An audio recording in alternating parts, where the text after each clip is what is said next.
Este matí és la segona trobada d'AMPAs. És la continuïtat d'una experiència que ja es va posar en marxa fa 2 anys i que vam valorar molt positivament, en la que va participar molta gent, no només de València ciutat, sinó d'altres llocs, i aquesta serà una segona trobada perquè considerem que més enllà que la comunicació es pugui donar a través de les xarxes socials, a través del web i tal, això mai substitueix el que és l'encontre entre les persones, que es puguen compartir experiències, realitats, coses que ens estan passant a les AMPA. Les AMPAs a més són un moviment que està en renovació constant perquè és un període de temps en què els nostres fills i filles estan allí i després d'aquest temps feu una altra AMPA i comença de zero amb molts dubtes. Llavors és una cosa que es pot continuar, genera també inclús relacions més enllà del que inclús FAMPA mateixa pot fer, com poden ser inclús noves estructures, com poden ser coordinadores d'educació, plataformes,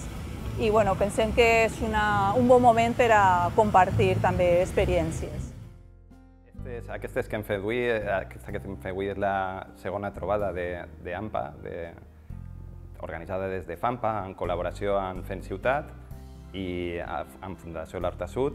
La primera trobada es va celebrar en octubre de 2015 al IES El Saler i el que pretenia tant aquella trobada com aquesta és posar en comú tot el treball que està fent-se des de les AMPes, les accions, les iniciatives sobretot, reflexionar sobre quin paper poden tindre les AMPes i que es donem compte i es conscienciem de que realment la nostra actitud i les nostres accions són molt més importants del que pensem i de la capacitat que tenim i que anem a utilitzar per a modificar l'entorn i la ciutat en la que vivim. En aquesta jornada hem fet una crida a les AMPA per a millorar la participació, la seva participació, tant en els centres com en l'entorn, en el poble o en el barri, o també col·laborar i implicar-se una mica més i anar a la reivindicació i a la lluita en el que representa la federació. Nosaltres, la gent que estem ara mateix duent un poc la marxa de la federació, apostem per la democràcia, la participació i la transparència.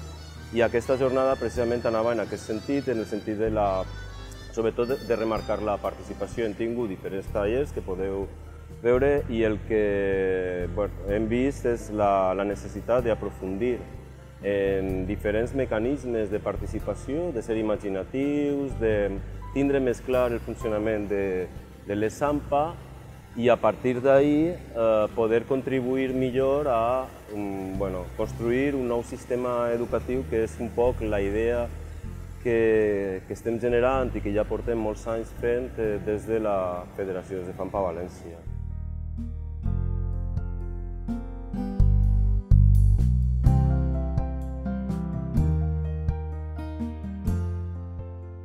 Soc Jordi Pérez, soc el responsable del taller de creativitat que farem avui organitzat per la FAMPA i l'objecte d'aquest taller és ajudar a construir noves formes d'implicar els pares i a les mares en l'organització de les activitats de la FAMPA. És conegut que els pares ens costa molt, a mi me costava, però els costa molt participar en les activitats que s'organitzen i la idea del taller és veure de quina manera podem implicar-los més i veure quins són recursos nous que podrien implementar-se per a aconseguir-ho.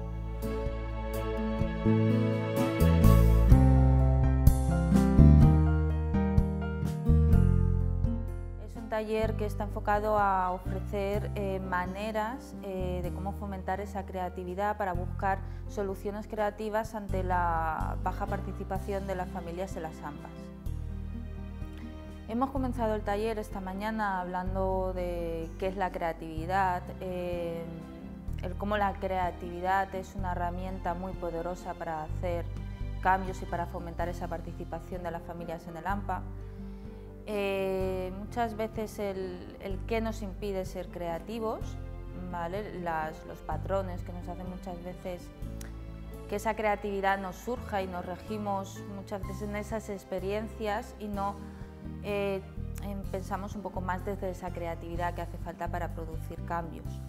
Entonces hemos trabajado a primera hora sobre eso, ¿vale? Comentando a los diferentes participantes.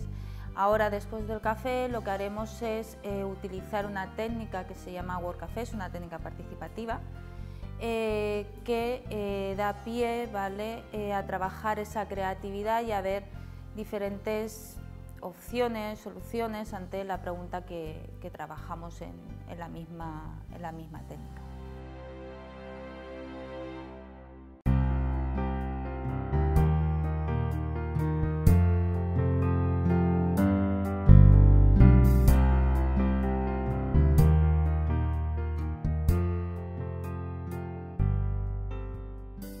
La conclusión un poco que ha quedado de qué es la participación, ¿vale?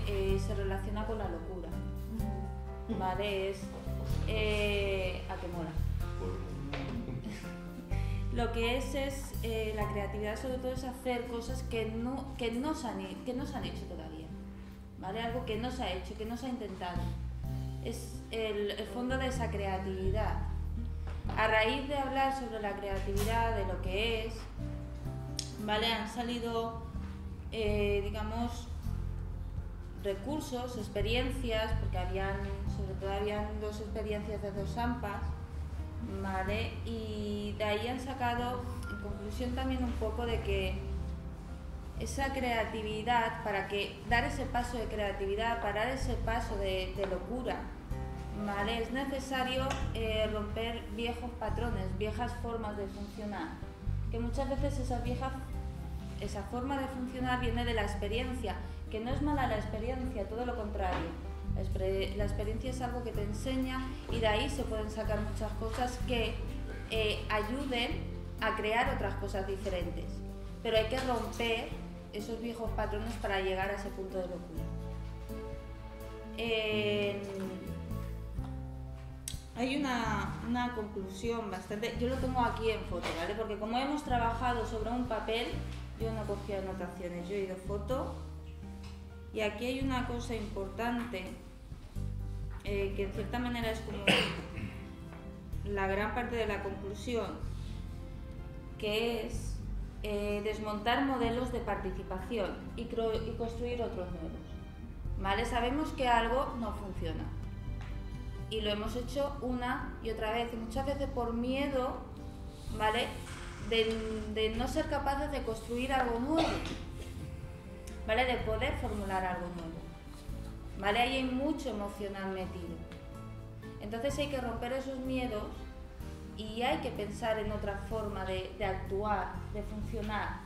Y muchas veces, cuando se hacen estos consejos participativos infantiles, a mí me gusta mucho porque los nanos no están cuadriculados en ese aspecto, tienen sus locuras y tienen sus ideas locas, ¿vale? Entonces es volver muchas veces a despejar esos patrones, esas cosas que ya hemos intentado una y otra vez, y con los recursos que tenemos, ¿vale? Y con las iniciativas que podemos crear, construir algo nuevo, ¿vale? Para esto, que es lo que hemos estado hablando y lo que hemos comentado, varias técnicas, ¿vale? Hay técnicas que nos permiten funcionar de esta manera. Generalmente una asamblea, pues se queda una información de otra información, pero ese tipo de técnica muchas veces no llega a construir ese conocimiento común donde nos escuchamos, nos entendemos y compartimos y construimos juntos. Pero sí que hay unas técnicas como puede ser el Work Café, ¿vale? Como puede ser el Open Space, una serie de técnicas que sí que te permiten esa construcción común, ¿vale? Dentro de esa construcción común hay diferentes personas que tras sus ideas, tras romper estos viejos patrones, pueden salir las ideas necesarias, esa creatividad necesaria para fomentar esa participación de las familias que todos queremos. Porque al fin y al cabo, los que estamos aquí lo que queremos son recursos, ideas para fomentar esa participación.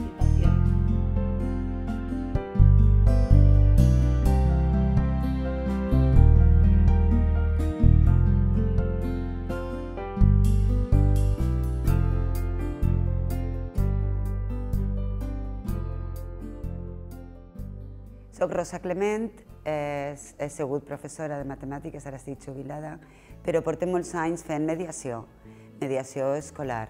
El taller es diu Mediació i Convivència, professorat, alumnat i mares i pares, famílies, perquè efectivament jo tinc molta experiència, estic convençuda que és una eina fonamental per a millorar la convivència en els centres.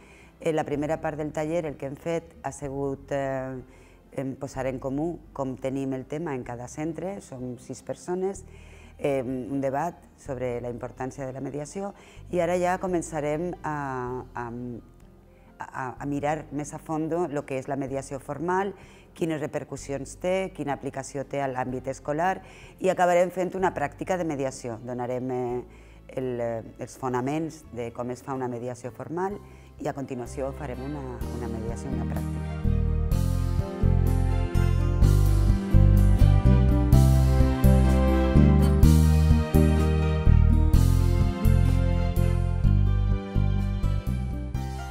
Primerament es fa una premediació. Cada persona en conflicte acudeix a l'equip de mediació i conta què li ha passat. Després, si estan d'acord, perquè la mediació és voluntària, si estan d'acord, passen a la mediació formal. S'ajunten en un espai agradable amb 2 persones de l'equip de mediació i comença el conta tu. Primer la presentació i les regles del joc. No es poden insultar, han de parlar en primera persona, han de respectar el torn, si estan d'acord, i estan d'acord també en que el que es parli allí no eixirà d'allí, és confidencial i voluntari, aleshores comença la mediació. L'objectiu és que les 2 persones arriben a un acord beneficiós per als 2, les 2 persones en conflicte. Aleshores, primer conta un, després conta l'altre. El treball dels mediadors, ajudar a la comunicació. Reflectim, contem de nou el que ens han dit. Intentem anar a les posicions, intentem treure el problema de veres que hi ha al fons moltes voltes de la qüestió conjuntural, superficial, que ha donat pas al conflicte i a la mediació. I, sobretot, fem molt de força en què l'alumnat escolta els sentiments de l'altra persona, com s'ha sentit davant de la situació, i els 2 facin igual. El mediador no proposa solucions, sinó que intenta i busca que comuniquen i que ells proposen.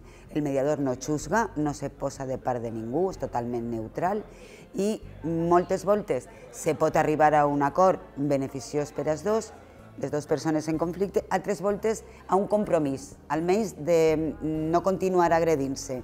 Això no és l'ideal, però moltes voltes la mediació, que no és perfecta, no aconsegueix un acord positiu per a les 2 persones, sinó tan sols un compromís entre elles de no agressió.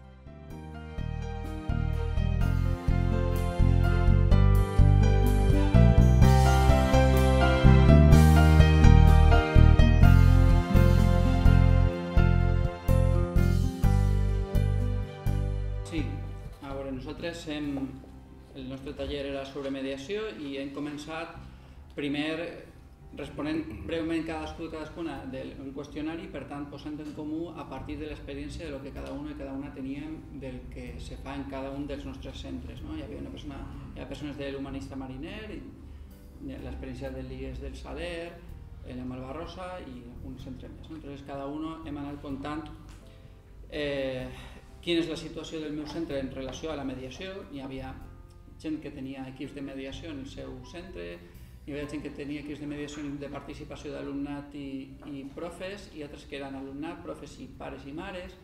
Hem estat dialogant al voltant de les possibilitats de la mediació en el context escolar a partir de les experiències de cadascun. Hi havia centres en què no hi havia encara, no s'havia iniciat. Jo crec que això ha estat bé perquè el punt de partida ha sigut el diàleg a partir de les experiències concretes que teníem de mediació. I després cada un i cada una de nosaltres com ens sentíem en un possible paper com a mediadors i com a mediadores. I la segona part, ha sigut una continuació, però la segona part del diàleg i del taller ha sigut contar quines són les fases d'una possible mediació i com s'organitza un equip de mediació, què és el que hem d'evitar i què és el que hem de proposar. I tot això molt a partir de l'experiència. pues i en particular la dinamització del taller, que era l'experiència de l'IES del Saler.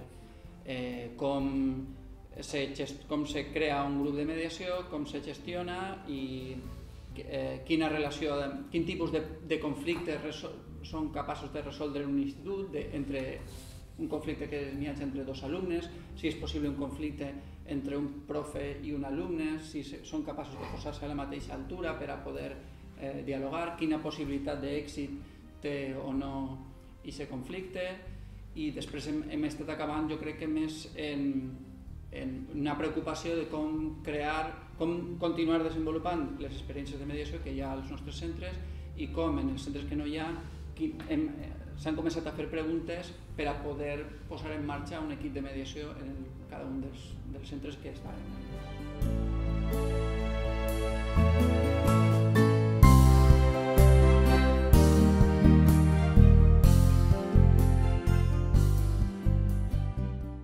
Impartit el taller del paper i els instruments de l'AMPA. Per què? Perquè el que volem saber és què és el que pensem que deu de fer l'AMPA, què estem fent realment en les AMPes a dia d'avui, quins instruments estem utilitzant, quins instruments pensem que podríem utilitzar o que veiem que estan utilitzant altres AMPes, i la finalitat és un poc aprendre de les coses que s'estan fent o reflexionar sobre el que estem fent per a aconseguir millorar un poc les activitats que fem des de les AMPA i sobretot aconseguir els objectius que tenen les AMPA.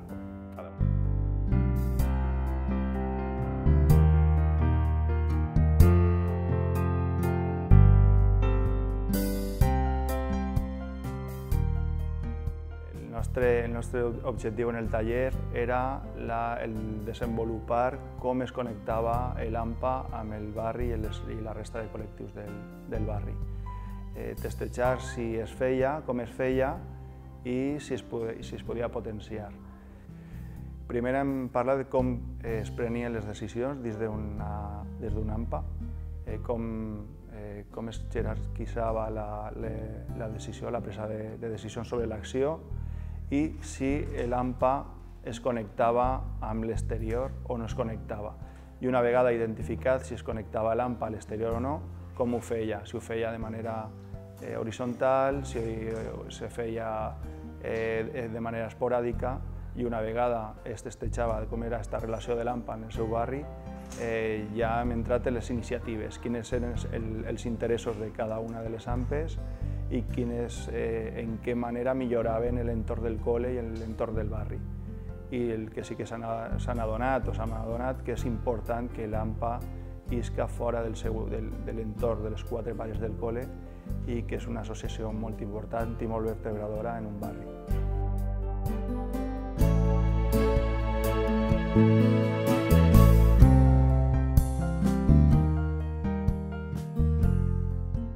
Os voy a comentar un poquito lo que hemos hecho. Hemos dividido los talleres en dos partes. En la primera parte nos hemos dedicado a definir un poquito cuáles serían acciones, ¿vale?, para poder dinamizar y poner una AMPA en funcionamiento.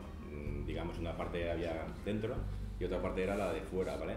Después de lanzar ideas conjuntamente y comentándolos un poquito, bueno, hemos pasado a la siguiente fase de debate, donde estas ideas que hacemos habitualmente en las AMPAs necesitan unos recursos y unos objetivos, que principalmente el objetivo del taller era proporcionar los objetivos. Yo tengo aquí un documento de 13 objetivos, que esto es el Ave María de una AMPA, ¿vale? O sea, tengo aquí la clave para que todo funcione. Básicamente, para mí es la primera experiencia que tengo en un taller y ha sido muy fructífera, la verdad, muy interesante. Son bastantes puntos que estamos llevando a cabo en nuestra asociación, ¿vale? Y hemos definido los objetivos a llevar a cabo, como pues, herramientas informáticas, recursos humanos, económicos, son importantes, compartir experiencias, comisiones de trabajo, actividades extraescolares desde el AMPA, estructurar internamente un AMPA, crear una estructura del AMPA que podamos hacer un relevo para que la gente que venga, los padres que vengan de nuevo a nuestras AMPAs, que se encuentren ya en una estructura donde sea mucho más fácil para ellos poder trabajar, ¿vale? Estructura como marca territorial, registro de documentación, para relevo de funciones del AMPA, protocolo de bienvenida. Y aquí, como teníamos la participación de nuestra querida secretaria Esther, pues le hemos puesto también faena, ¿no? Y le hemos comentado la propuesta de hacer una plataforma digital donde todas las AMPAs en cierta forma, pudiéramos colaborar, compartir experiencias, que creo que sería muy interesante. Nosotros estamos haciendo una labor de muchas actividades en nuestra AMPA y sería muy importante pues, poder entrar en esa plataforma, intercambiar, haciendo visitas. Creo que es muy interesante porque al fin y al cabo todos estamos aquí por el mismo objetivo, que es el bienestar de nuestros hijos, la educación de nuestros hijos, y si además podemos intentar crear un buen ambiente, una buena comunidad.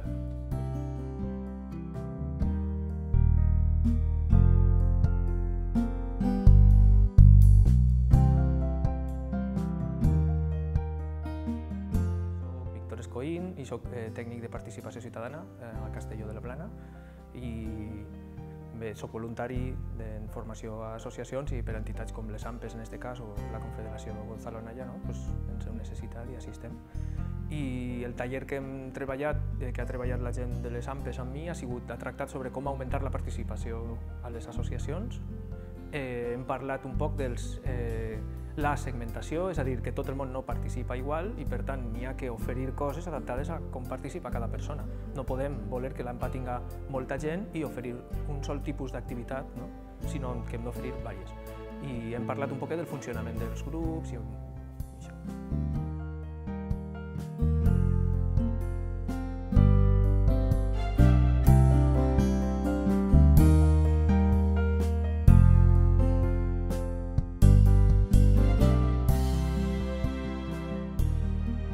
Huerta, vinc de la Fundació Horta Sud i el meu taller es diu Com treballar en grup i resolució de conflictes. El que volem és, diguem que les AMPES s'emporten una idea clara de què és un grup, dels elements que composen un grup i a partir d'aquests elements la seva funció que han de fer per a treballar en les AMPES, reforçar l'objectiu comú, les relacions i les organitzacions. I després n'hi ha una última part que parlarem de conflictes. Els conflictes que veiem realment són manifestacions dels conflictes i sobretot el que hem d'identificar quin és l'origen del conflicte, que són d'algun dels tres elements del grup, per a poder afrontar-lo i resoldre.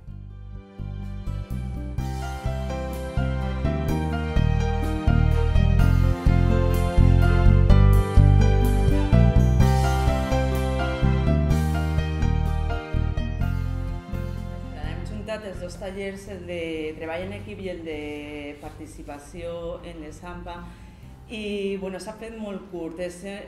Podríem haver estat parlant dies sobre aquests temes i ha sigut superinteressant i jo vos convide a totes les AMPA a que demanem aquesta formació i a que la puguem fer en les nostres AMPA perquè ens ha donat una visió molt general que ara us explicaré. En primer lloc, el de treball en grups, hem definit què és un grup. Un grup es defineix principalment per tres aspectes, uns objectius comuns, la relació que es crea entre els membres de l'equip i l'organització. Quant als objectius, en totes les AMPA tenim l'objectiu general de com millorem l'educació dels nostres fills i filles, però aquest objectiu general cada persona l'entenem d'una manera diferent i per tant hem de consensuar els objectius que pretenem en les nostres associacions, en els nostres equips.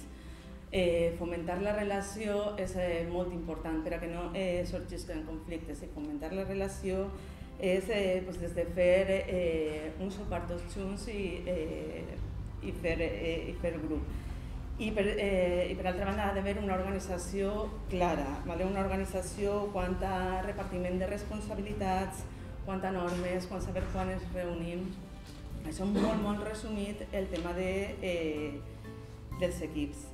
I després, quant a la participació, 4 punts molt importants, però per a mi el que més m'ha quedat és que cada persona participa en l'AMPA segons la seva implicació, la seva voluntat, els seus interessos i per tant tan important és aquella persona que només s'implica a l'AMPA per a vindre el dia de la xocolata o el dia de la festa X, com la persona que està en la junta directiva de l'AMPA treballant tots els dies. Per tant, hem de llevar-nos el xip de dir la gent no participa, la gent no ve i d'estar queixant-nos, sinó de la importància de tot el món. Per tant, la primera gran idea era que no tot el món participa igual, que n'hi ha des del que vos dia, des de l'últim consumidor de l'AMPA fins als voluntaris que estan ahí tots els dies treballant.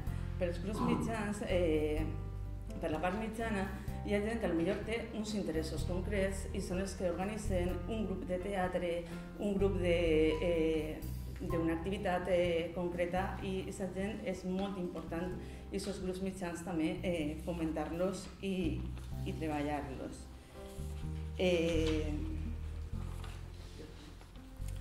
Penso que tots els nivells són necessaris, com vos diem, per tant, llevar-nos la idea de que la gent no participa i que es passa d'un nivell a un altre fent pedagogia. No podem anar a la gent i dir-li implica't en la junta directiva de l'AMPA, vine-te'n ací a treballar tots els dies, sinó fent pedagogia se pot passar d'un nivell a un altre i aquesta persona que només acudís i que col·labora el dia de la festa de final de curs pot anar implicant-se si va aprenent i aprenem uns dels altres. Després, molt important oferir activitats per a tots els nivells, que en tots els nivells que cadascú pugui participar en la manera en què se senta còmode i li agrada.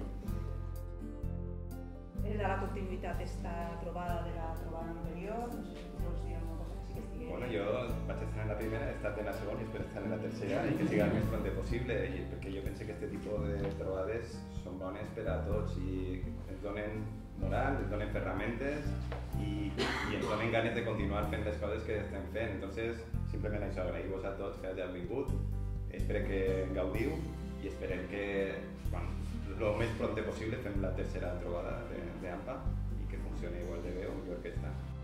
Teniu una...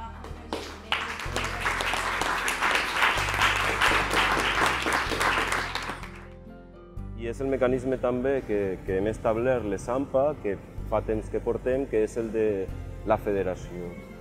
La idea és un poc exportar les experiències de les diferents AMPA cap a la federació, donar-les a l'abast de totes les nostres AMPA, les nostres associacions, i al mateix temps aprofitar l'eina que representa FAMPA València per als diferents nivells d'intervenció. El primer, per suposat, és el recolzament i l'impuls de les AMPA.